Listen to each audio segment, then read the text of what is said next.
Hi friends, welcome to our channel Telugu possibilities. ఈ వీడియోని ఎవరైనా కొత్తగా చూస్తున్నట్లయితే please subscribe to my channel. పక్కనే ఉన్నటువంటి బెల్ సింబల్ క్లిక్ చేయండి. నా లేటెస్ట్ వీడియోస్ని మీకు అప్డేట్గా వస్తూ ఉంటాయి. సో ఇవాళ టాపిక్ వచ్చేసి ఇండియన్ పాలిటీలో రాజ్యాంగం పరిణామ క్రమంలో పార్ట్ 2. ఆల్రెడీ పార్ట్ 1లో మొదటి దశ గురించి ఎక్స్ప్లెయిన్ చేయడం జరిగింది. సో ఇవాళ పార్ట్ 2లో రెండవ దశ. ఈ రెండవ దశ 1773 టు 1858 లోపు. ఈ దశలో బ్రిటిషర్స్ కొన్ని చట్టాలు అనేది చేశారనమాట. ఆ చట్టాలు ఏంటి అంటే 1773 రెగ్యులేటింగ్ చట్టం, 1784 పిట్స్ ఇండియా చట్టం, 1793 చార్టర్ చట్టం, 1813 చార్టర్ చట్టం, 1833 చార్టర్ చట్టం, 1853 చార్టర్ చట్టం. ఇలా కొన్ని చట్టాలను చేశారు. సో ఒక్క చట్టం గురించి మనం తెలుసుకుందాం ఇక్కడ. ఫస్ట్గా వచ్చేసి 1773 రెగ్యులేటింగ్ చట్టం. సో ఈ చట్టం, దీనిని ప్రప్రథమ రాజ్యాంగ చట్టం అంటారు. బ్రిటిష్ వారు మొదటగా ప్రవేశపెట్టిన చట్టం ఇది. సో ఈ రెగ్యులేటింగ్ చట్టం అనేది బ్రిటిష్ వారు మొదటగా ప్రవేశపెట్టిన చట్టం. దీనిని బ్రిటన్ పార్లమెంట్లో ప్రవేశపెట్టిన వారు ఎవరై అంటే లార్డ్ నార్త్. ఈ బ్రిటన్ పార్లమెంట్లో ఎప్పుడు ప్రవేశపెట్టారంటే మే 18, 1773న ఇతను బ్రిటిష్ పార్లమెంట్లో ప్రవేశపెట్టాడు, లార్డ్ నార్త్ అనే వ్యక్తి. ఈ చట్టం ప్రకారం భారతదేశంలో బ్రిటిష్ ఈస్ట్ ఇండియా కంపెనీని క్రమబద్ధీకరణ చేశారు.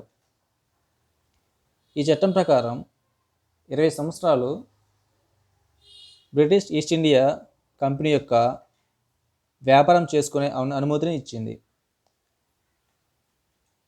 పరిపాలనను కేంద్రీకృతం చేయడంలో భాగంగా బొంబాయి, మద్రాస్ని బెంగాల్ పరిధిలోకి తీసుకొచ్చారు. సో ఈ రెగ్యులేటింగ్ చట్టం ప్రకారం పరిపాలన అంతటిని కేంద్రీకృతం చేసే ఉద్దేశంతో వీరు బొంబాయి, మద్రాస్ అనే ప్రాంతాలను బెంగాల్ పరిధిలోకి తీసుకొచ్చారు.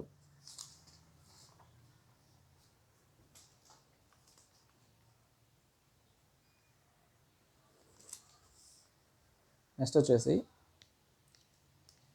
వీళ్ళ పరిపాలన కేంద్రీకృతం కాకముందు Bombay governor, Madras governor, Bengal governor ఉండేవారనమాట. సో ఎప్పుడైతే ఈ పరిపాలనను కేంద్రీకృతం చేశారో అప్పుడు బ్రిటిష్ వారు బెంగాల్ గవర్నర్ జనరల్గా మార్చారు. సో ఎప్పుడైతే కేంద్రీకృతం కాకముందులా Bombay governor, Madras governor, Bengal governor అనేవారు ఉండేవారు. వీళ్ళ పరిపాలన మొత్తం ఎప్పుడైతే వీళ్ళు కేంద్రీకృతం చేశారో అప్పటి నుంచి బెంగాల్ గవర్నర్ జనరల్గా మార్చివేశారనమాట. ఎప్పుడంటే 1773లో. సో బెంగాల్ గవర్నర్ అనే పదవిని బెంగాల్ గవర్నర్ జనరల్గా మార్చేశారు ఇన్ 1773లో. బెంగాల్ గవర్నర్ జనరల్కి సహాయ సహకారాలు అందించుటకు నలుగురితో కూడిన ఒక కార్యనిర్వాహక మండలిని ఏర్పాటు చేశారు. సో ఈ బెంగాల్ గవర్నర్ జనరల్కు సహాయాన్ని అందించుటకు 4 మెంబర్స్తో కలిపి ఒక కార్యనిర్వాహక మండలిని ఏర్పాటు చేశారు. సో ఈ కార్యనిర్వాహక మండలిని కౌన్సిల్ ఆఫ్ 4 అని కూడా అంటారు. కౌన్సిల్ ఆఫ్ 4 ఆర్ కార్యనిర్వాహక మండలి అని కూడా అంటారు అన్నమాట. ఈ కార్యనిర్వాహక మండలిలో సభ్యుల సంఖ్య 4. వారు ఎవరంటే మాన్సన్, బార్వెల్, క్లావెరింగ్, ఫిలిప్ ఫ్రాన్సిస్. ఈ 4 ఈ కార్యనిర్వాహక మండలిలో బెంగాల్ గవర్నర్ జనరల్కు సహాయ సహకారాలు అందిస్తూ ఉంటారన్నమాట. వీరి యొక్క పదవి కాలం వచ్చేసి 5 years. సో ఇక్కడ తొలి బెంగాల్ గవర్నర్ జనరల్ ఎవరంటే వారన్ హేస్టింగ్. వారన్ హేస్టింగ్ అతను తొలి బెంగాల్ గవర్నర్ జనరల్గా వర్క్ చేశారన్నమాట. 1772లో వారన్ హేస్టింగ్ కలెక్టర్ వ్యవస్థను స్థాపించారు. సో మన ఇండియాలో ఈ కలెక్టర్ వ్యవస్థను స్టార్ట్ చేసిన వ్యక్తి ఎవరంటే వారన్ హేస్టింగ్. ఎప్పుడంటే 1772లో స్టార్ట్ చేయడం జరిగింది. సో అడిషనల్ కొన్ని బిట్స్ ఇక్కడ. కలెక్టర్ని డిప్యూటీ కలెక్టర్గా పిలువబడే కొన్ని రాష్ట్రాలు ఉన్నాయి. ఆ రాష్ట్రాలు ఏంటి అంటే కర్ణాటక, అస్సాం, పంజాబ్, హర్యానా, జమ్మూ కాశ్మీర్. ఈ 5 రాష్ట్రాల్లో కలెక్టర్ని డిప్యూటీ కమిషనర్గా పిలుస్తారనమాట. కలెక్టర్ని జిల్లా మేజిస్ట్రేట్గా పిలువబడే కొన్ని రాష్ట్రాలు ఉన్నాయి. ఆ రాష్ట్రాలు వచ్చేసి వెస్ట్ బెంగాల్, ఉత్తరప్రదేశ్. సో ఇక్కడ కలెక్టర్ని డిప్యూటీ కమిషనర్ పిలువబడే రాష్ట్రాలు, కలెక్టర్ని జిల్లా మేజిస్ట్రేట్ పిలువబడే రాష్ట్రాలు కొన్ని ఉన్నాయన్నమాట. West Bengal, Uttar Pradesh. So 1773 regulating చట్టం ప్రకారం 1774 మార్చి 16న కలకత్తా నగరంలో పోర్ట్ విలియం ప్రాంతంలో మేయర్ కోర్ట్ స్థానంలో మొట్టమొదటి సుప్రీంకోర్టు ఏర్పడింది. సో ఈ రెగ్యులేటింగ్ చట్టంలో వీరు సుప్రీంకోర్టు అనేది ఏర్పాటు చేశారు. ఎలా ఏర్పాటు చేశారంటే 1774 మార్చిన కలకత్తా నగరంలోని పోర్ట్ విలియం ప్రాంతంలో మేయర్ కోర్ట్ స్థానంలో ఫస్ట్ టైం సుప్రీంకోర్టు అనేది ఏర్పాటు చేశారు. సో ఇక్కడ న్యాయమూర్తులు వచ్చేసి 1+3, అంటే ఇక్కడ 4 అనేది ఉండేవాళ్ళు. ఒకరు వచ్చేసి ప్రధాన న్యాయమూర్తి. ఈ న్యాయమూర్తికి 3 సహాయం అందిస్తూ ఉండేవారు అనమాట. 1+3 లెక్క =4. సో ఆ 4 ఎవరంటే sir Elijah Impey, Hyde, Chamberlain, లీమియో స్టార్. సో వీరిలో సర్ ఎలిజా ఎంపీ అతను ప్రధాన న్యాయమూర్తి. మిగిలిన 3 వచ్చేసి సాధారణ న్యాయమూర్తులు. సుప్రీంకోర్టుకు మరొక పేరు ఏంటి అంటే ఇంపీరియల్ కోర్టు. సో ఇక్కడ 1930 చట్టం ప్రకారం కలకత్తాలోని సుప్రీంకోర్టు ఢిల్లీకి మార్చారు. ఢిల్లీకి మార్చిన తర్వాత దాని పేరు ఫెడరల్ కోర్టుగా మారింది. 1950 జనవరి 28న ఫెడరల్ కోర్టు స్థానంలో ప్రస్తుత సుప్రీంకోర్టు ఏర్పడింది అనమాట. సో 1930 చట్టం గురించి మనం 1930 చట్టంలో తెలుసుకుందాము. సో ఈ చట్టం ప్రకారం కలకత్తాలో ఉన్న సుప్రీంకోర్టును ఢిల్లీకి మార్చారన్నమాట. సో ఇలా ఢిల్లీకి మార్చినటువంటి ఆ కోర్టుని దాని పేరును ఫెడరల్ కోర్టుగా మారిందనమాట. సో నెక్స్ట్ వచ్చేసి 1784 పిట్స్ ఇండియా చట్టం. సో రెగ్యులేటింగ్ చట్టం తర్వాత 1784 పిట్స్ ఇండియా చట్టం. ఈ చట్టాన్ని బ్రిటన్ ప్రధాని విలియం పిట్స్ రూపొందించారు కనుక ఈ చట్టాన్ని పిట్స్ ఇండియా చట్టంగా పేర్కొన్నారు. సో అతని పేరు మీదుగానే ఈ చట్టాన్ని పిట్స్ ఇండియా చట్టంగా పేర్కొన్నారు. 1773 రెగ్యులేటింగ్ చట్టంలోని కొన్ని లోపాలను సవరించడానికి పిట్స్ ఇండియా చట్టంను ప్రవేశపెట్టారు. సో ఈ పిట్స్ ఇండియా చట్టం ఎందుకు వచ్చింది అంటే 1773 రెగ్యులేటింగ్ చట్టంలోని లోపాలను సవరించుటకు ఈ పిట్స్ ఇండియా చట్టం అనేది చేశారనమాట. భారతదేశంలో మొట్టమొదటిసారిగా ద్వంద్వ ప్రభుత్వం ప్రవేశపెట్టారు. సో ఈ చట్టంలోనే మనం చూడవచ్చు ఇండియాలో ఫస్ట్ టైం ద్వంద్వ ప్రభుత్వాన్ని వీళ్ళు స్టార్ట్ చేయడం జరిగింది. బ్రిటిష్ ఈస్ట్ ఇండియా కంపెనీలోనే ఇది ఫస్ట్ టైం ద్వంద్వ ప్రభుత్వంగా వచ్చింది. ఇది ఫస్ట్ టైం అనమాట. ఈ ద్వంద్వ ప్రభుత్వం పరిపాలనను 2 రకాలుగా విభజిస్తారు. ఎలాగంటే రాజకీయ వ్యవహారాలు, వ్యాపార వ్యవహారాలు. ఈ రాజకీయ వ్యవహారాలు చూసుకోవడానికి బోర్డ్ ఆఫ్ కంట్రోల్ అనేది ఏర్పాటు చేశారు. వీరిలో 6 సభ్యులు ఉంటారు. ఈ వ్యాపార వ్యవహారాలు చూసుకోవడానికి కోర్ట్ ఆఫ్ డైరెక్టర్స్ ఉంటారు. వీరిలో 24 మంది ఉంటారన్నమాట. సో ఎప్పుడైతే ఈ ద్వంద్వ పరిపాలన స్టార్ట్ చేస్తారో దీన్ని 2గా విభజించారు.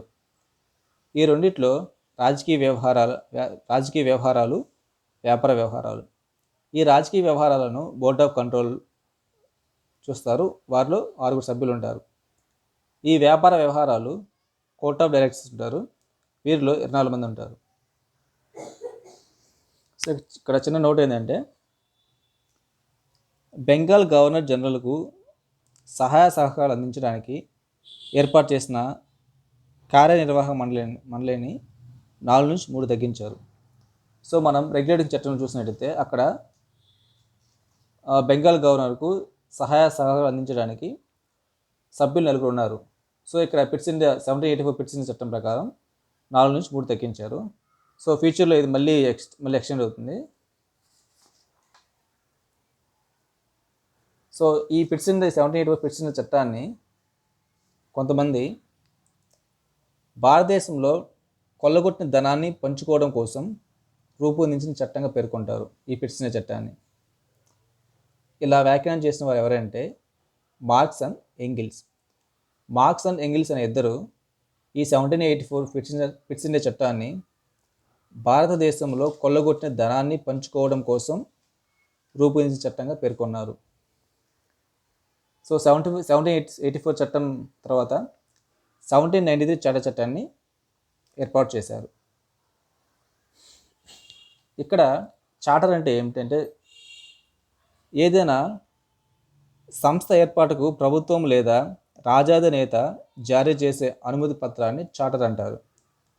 చార్టర్ అంటే ఏదైనా సంస్థ ఏర్పాటుకు లేదా ప్రభుత్వం లేదా రాజాధినేత జారీ చేసే అనుమతి పత్రాన్ని చార్టర్ చట్టం అంటారు. బ్రిటిష్ రాణి పరిపాలన కంటే ముందు బ్రిటిష్ ఈస్ట్ ఇండియా కంపెనీ అమలు చేసిన చట్టాలను చార్టర్ చట్టాలు అంటారు. మరి ఇంకో రకం గుర్తుపెట్టుకోవాలంటే ఎప్పుడైతే బ్రిటిష్ రాణి పరిపాలన కంటే ముందు బ్రిటిష్ ఈస్ట్ ఇండియా కంపెనీ అమలు చేసే కొన్ని చట్టాలను చార్టర్ చట్టాలు అంటారు అన్నమాట. బ్రిటిష్ రాణి పరిపాలన తర్వాత వచ్చిన చట్టాలను కౌన్సిల్ చట్టాలు అంటారు. సో ఆమె ఎప్పుడైతే పరిపాలనకు వస్తుందో ఆమె తర్వాత చేసినటువంటి చట్టాలను కౌన్సిల్ చట్టాలు అంటారు అన్నమాట. సో ఆమె పరిపాలన ఉన్న చట్టాలను చార్టర్ చట్టాలని, ఆమె పరిపాలన స్టార్ట్ చేసినప్పటి నుంచి వచ్చిన చట్టాలను కౌన్సిల్ చట్టాలు అంటారు.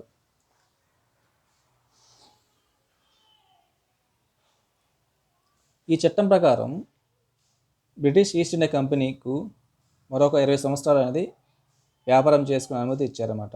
సో వీరికి ఇంకొక 20 సంవత్సరాలు పొడిగించి వ్యాపారం చేసుకోవడానికి ఈ బ్రిటిష్ ప్రభుత్వం అనుమతి ఇచ్చింది. ఈ చట్టం ప్రకారం మున్సిపాలిటీలను చట్టబద్ధం చేశారు.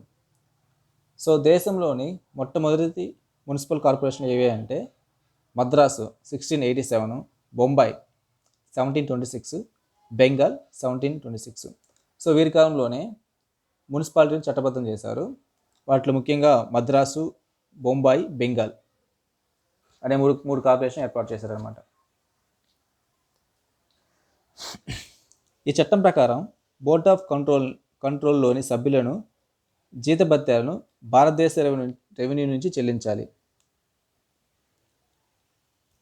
భారత్ గవర్నర్ జనరల్కు కౌన్సిల్ తీర్మానాలపై వీటో అధికారాన్ని కూడా ఇచ్చారన్నమాట. సో ఫస్ట్ టైం అనేది ఈ భారత్ గవర్నర్కు జనరల్కు కౌన్సిల్ తీర్మానాలపై కూడా వీటో అధికారం అనేది ఇచ్చారన్నమాట. సో ఇక్కడ మన భారత రాష్ట్రపతికి ఉండే వీటో అధికారాలు ఏంటి అంటే అబ్సల్యూట్ వీటో అధికారం, సస్పెన్సివ్ వీటో అధికారం, పాకెట్ వీటో అధికారం అనేది ప్రజెంట్ మన భారత రాష్ట్రపతికి ఉన్నాయి. సో మన భారత రాష్ట్రపతికి ఉన్నటువంటి వీటో అధికారం ఏంటంటే క్వాలిఫైడ్ వీటో అధికారం. సో అమెరికా అధ్యక్షుడికి అయితే ఈ 4 వీటో అధికారాలు అయితే ఉన్నాయి. రాష్ట్రపతికి లేనటువంటి వీటో అధికారం వచ్చేసి క్వాలిఫైడ్ వీటో అధికారం. సో దీని తర్వాత నెక్స్ట్ వచ్చిన చట్టం వచ్చేసి 1813 చార్టర్ చట్టం. బ్రిటిష్ ఈస్ట్ ఇండియా కంపెనీకి మరొక 20 సంవత్సరాలు వ్యాపారం చేసుకునే అనుమతి ఇవ్వడం జరిగింది. సో ఇది థర్డ్ టైం బ్రిటిష్ ప్రభుత్వం అనేది ఈ ఈస్ట్ ఇండియా కంపెనీకి వీళ్ళు వ్యాపారం చేసుకోవడానికి ఇంకో 20 సంవత్సరాలు అనేది పొడిగించడం జరిగింది. ఈస్ట్ ఇండియా కంపెనీ వ్యాపార గుత్తాధిపత్యాన్ని రద్దు చేసి బ్రిటిష్ పౌరుడు స్వేచ్ఛంగా వ్యాపారం చేసుకునే అధికారం అనేది ఇచ్చింది. సో ఇదివరకు ఓన్లీ ఈస్ట్ ఇండియా కంపెనీ ఒకటే వాళ్ళు వ్యాపారం చేసిన అధికారం అయితే ఉంది ఇక్కడ ఇండియాలో. ఈ 1813 చార్టర్ చట్టం ప్రకారం సో బ్రిటిష్ పౌరుడు ఎవరైనా సరే స్వేచ్ఛగా వ్యాపారం చేసుకునే అనుమతి అనేది ఇచ్చింది. ఒకటి మినహాయించింది. అదేంటి అంటే చైనాతో చేసే తేయాకు వ్యాపారం మాత్రం బ్రిటిష్ ఈస్ట్ ఇండియా కంపెనీ మాత్రమే చేయాలి. సో మిగిలిన అన్ని ఏవైనా వ్యాపారాలు ఉంటే అవి బ్రిటిష్ పౌరుడు ఎవరైనా చేసుకోవచ్చు. ఒక్క తేయాకు మాత్రం ఈస్ట్ ఇండియా కంపెనీ మాత్రం చేయాలి చైనాతోటి. ఈ చట్టం ప్రకారం భారతదేశంలో విద్యా వ్యాప్తి కోసం సంవత్సరానికి వీళ్ళు ₹1,00,000 నిధి అనేది ప్రవేశపెట్టారు. సో ఎడ్యుకేషన్ డెవలప్ చేసే ఉద్దేశంలో వీళ్ళు సంవత్సరానికి ₹1,00,000 ఖర్చు పెట్టి ఒక నిధిని అయితే ప్రవేశపెట్టారన్నమాట. సో ఈ చట్టం ప్రకారం సివిల్ సర్వెంట్కు శిక్షణ సదుపాయాన్ని కల్పించారు. సో ఇదివరకు ఎటువంటి శిక్షణ సదుపాయం లేదు. సో ఎప్పుడైతే 1813 చట్టం ప్రకారం వీళ్ళు ఒక సివిల్ సర్వీస్ శిక్షణకు సదుపాయం ఇచ్చే ఫెసిలిటీని కల్పించారనమాట. ఈ చట్టం ప్రకారం క్రిస్టియన్ మిషనరీలు రాకను కూడా ఆహ్వానించారు. ఈ క్రిస్టియన్ మిషనరీలు ఎలా వచ్చాయంటే ఇండియాకి విద్యాలయాలు, ఆసుపత్రులు, చర్చిల రూపంలో వచ్చాయి. ఈ చట్టం ప్రకారం ప్రైవేట్ వ్యక్తులు కూడా భూములు కొనుగోలు చేసుకోవచ్చు మరియు స్థానిక సంస్థలకు పన్నులు వసూలు చేసే అధికారం కూడా కల్పించారు. సో మెయిన్గా ఇక్కడ మనం చూసినది ఈ చట్టం ప్రకారం క్రిస్టియన్ మిషనరీలు కూడా రావడం జరిగింది. వారు ఎందుకు వచ్చారంటే విద్యాలయాలు, ఆసుపత్రులు, చర్చిల రూపంలో ఇండియాకి వచ్చారు. ప్రైవేట్ వ్యక్తులకు కూడా భూములు కొనుగోలు చేసుకునవచ్చును మరియు స్థానికంగా ఉన్న సంస్థలకు పన్నులు వసూలు చేసే అధికారాన్ని కూడా కల్పించారు ఈ 1813 చాడా చట్టం ప్రకారం. ఈ చట్టం తర్వాత 1833 చాడా చట్టం అనేది వచ్చింది. ఈ చట్టం ప్రకారం బ్రిటిష్ ఈస్ట్ ఇండియాకి మరొక 20 సంవత్సరాలు వ్యాపారం నిర్వహించుకునే అధికారాన్ని కల్పించారు. అంటే 4వసారి వీరికి వ్యాపారం చేసిన అధికారాన్ని ఇంకొక 20 సంవత్సరాలు పొడిగించారన్నమాట. ఈ చట్టం ప్రకారం బ్రిటిష్ ఈస్ట్ ఇండియా కంపెనీ వ్యాపార గుత్తాధిపత్యాన్ని పూర్తిగా రద్దు చేశారు. సో 1813 చాడా చట్టం ప్రకారం వారు చైనాతో తేయాకు వ్యాపారం చేయొచ్చు అనమాట. సో దాన్ని కూడా వీరు ఈ 1833 చాడా చట్టం ప్రకారం పూర్తిగా రద్దు చేశారు.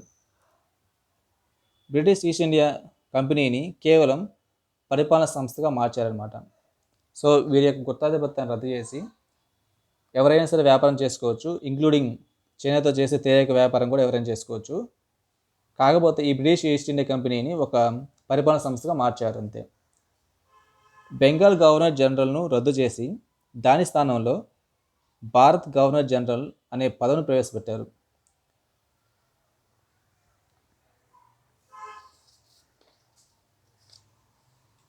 సో ఇలా ప్రవేశపెట్టినప్పుడు మొట్టమొదటి భారతదేశపు governor general William Bentinck. So ఈ విలియం బెంటింగ్ అనే అతను భారతదేశం మొట్టమొదటి గవర్నర్ జనరల్. ఈ చట్టం ప్రకారం జాతీయ వివక్షతను రద్దు చేసి బ్రిటిష్ ఈస్ట్ ఇండియా కంపెనీలో భారతీయులకు ప్రభుత్వ ఉద్యోగాలలో ప్రవేశం కల్పించారు. సో ఎప్పుడైతే ఈ చట్టాన్ని ఇండియన్స్ కూడా ప్రభుత్వ ఉద్యోగాల్లో వర్క్ చేయొచ్చు అని చెప్పారు. సో ఆ ఉద్యోగాలన్నీ కూడా చిన్న చిన్న ఉద్యోగాల్లోనే ఇచ్చారని కానీ పెద్ద పెద్ద ఉద్యోగాల్లో వీళ్ళకి మన ఇండియన్స్కి స్థానం అనేది కల్పించలేదు. కార్యనిర్వాహక మండలిలో సభ్యుల సంఖ్యను 3 నుంచి 4 పెంచారు. సో ఇక్కడ 1784లో 4 నుంచి 3 తగ్గించారు. ఫస్ట్ రెగ్యులేటింగ్ చట్టంలో 4 నుంచి 3కి రెగ్యులేటింగ్ చట్టంలో 4 సభ్యులు ఉన్నారు. దీని తర్వాత వచ్చిన 1784 పిటిషనర్ చట్టంలో 4 నుంచి 3 తగ్గించారు. ప్రజెంట్ వచ్చేసి ఇక్కడ 3 నుంచి మరలా 4కి పెంచారనమాట. న్యాయ చట్టాలను రూపొందించడానికి ఒక లా కమిషన్ ఏర్పాటు చేశారు. సో ఈ లా కమిషన్ తొలి చైర్మన్ వచ్చేసి లార్డ్ మెకాలే. స్వతంత్ర భారతదేశానికి తొలి లా కమిషన్ చైర్మన్ వచ్చేసి ఎంసి సెటల్వార్డ్. 21వ లా కమిషన్ చైర్మన్ ప్రజెంట్ మనం చూసిన 21వ law commission chairman Balbir Singh Chauhan. Law కమిషన్కు 2 సార్లు చైర్మన్గా పనిచేసిన వారు ఎవరంటే జేసీ కపూర్, గజేంద్ర గడ్కర్. సో ఇక్కడ వీరు న్యాయ చట్టాలను రూపొందించడానికి ఒక లా కమిషన్ ఏర్పాటు చేశారు. ఆ లా కమిషన్ చైర్మన్ వచ్చేసి లార్డ్ మెకాలే. స్వతంత్రం తర్వాత భారతదేశానికి తొలి లా కమిషన్ చైర్మన్ వచ్చేసి ఎంసి సెటల్వార్డ్.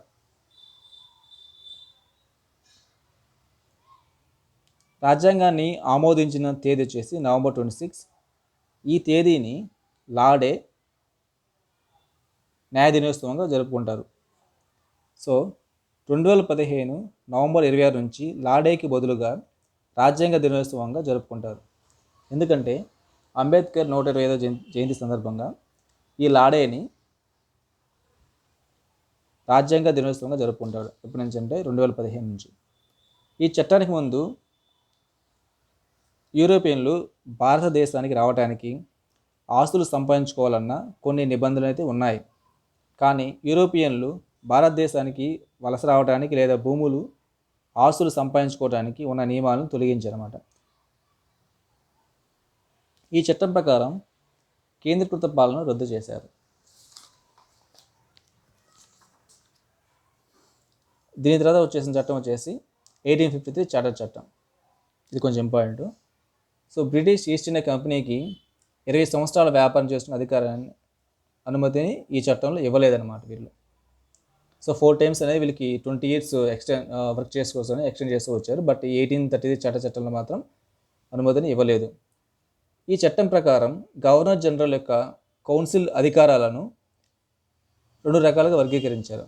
ఒకటి శాసన నిర్మాణ విధులు, 2 కార్యనిర్వాహక విధులు.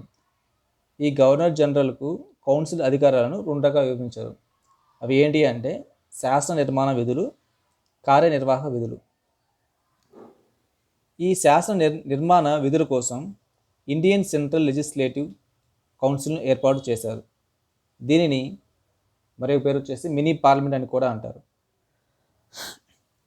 ఇది బ్రిటన్ పార్లమెంట్ వల్ల పనిచేస్తుంది. ఈ శాసన నిర్మాణ విధుల కోసం ఇండియన్ సెంట్రల్ లెజిస్లేటివ్ కౌన్సిల్ ఏర్పాటు చేయడం జరిగింది. దీనిని మినీ పార్లమెంట్ అని కూడా అంటారు. ఇది బ్రిటన్ పార్లమెంట్ వల్లే వర్క్ చేస్తుంది. కార్యనిర్వాహక విధుల కోసం కార్యనిర్వాహక మండలిని కూడా ఏర్పాటు చేశారు. 1854లో సివిల్ సర్వీస్ పోటీ పరీక్షల విధానాలను రూపొందించడానికి లార్డ్ మెకాలే కమిటీని ఏర్పాటు చేశారన్నమాట. సో లార్డ్ మెకాలే అతను ఒక కమిటీ ఏర్పాటు చేశారు. ఎప్పుడంటే 1854లో సివిల్ సర్వీస్ పోటీ పరీక్షల విధానం కోసం రూపొందించడానికి లార్డ్ మెకాలే కమిటీ ఏర్పాటు చేశారు. భారతీయులకు తొలిసారిగా సివిల్ సర్వీస్లో పోటీ పరీక్ష విధానాన్ని ప్రవేశపెట్టారు. అంటే ఇది ఓపెన్ మెరిట్ సిస్టమ్ ప్రకారంగా భారతీయులకు తొలిసారిగా సివిల్ సర్వీసెస్లో పోటీ పరీక్షల విధానాన్ని ప్రవేశపెట్టారు. సివిల్ సర్వీస్లో పితామహుడు ఎవరే అంటే కారన్ వాలిస్ని సివిల్ సర్వీస్లో పితామహుడుగా పేర్కొంటారు. భారతదేశంలో సివిల్ సర్వీస్లో పితామహుడు ఎవరంటే సర్దార్ వల్లభాయ్ పటేల్. సో ఈ సర్దార్ వల్లభాయ్ పటేల్ని గాంధీజీ భారతదేశ సివిల్ సర్వీస్ పితామహుడుగా పేర్కొన్నాడు. బ్రిటిష్ ప్రభుత్వం సివిల్ సర్వీస్ యొక్క వయోపరిమితిని 1878లో 19 yearsకి తగ్గించారు. 1892లో 24 yearsకి పెంచారనమాట. ఈ లా కమిషనర్ కొన్ని న్యాయ చట్టాలను రూపొందించడానికి కమిషనర్లు నియమించి 3 చట్టాలను ప్రవేశపెట్టింది అనమాట.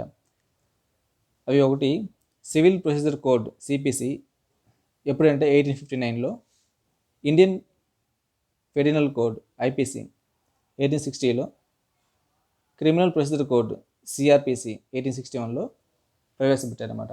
ఈ లా కమిషన్ కొన్ని న్యాయ చట్టాలను రూపొందించింది. అవి ఏంటంటే సిపిసి, ఐపీసీ, సిఆర్పిసిను అనే చట్టాన్ని ప్రవేశపెట్టింది.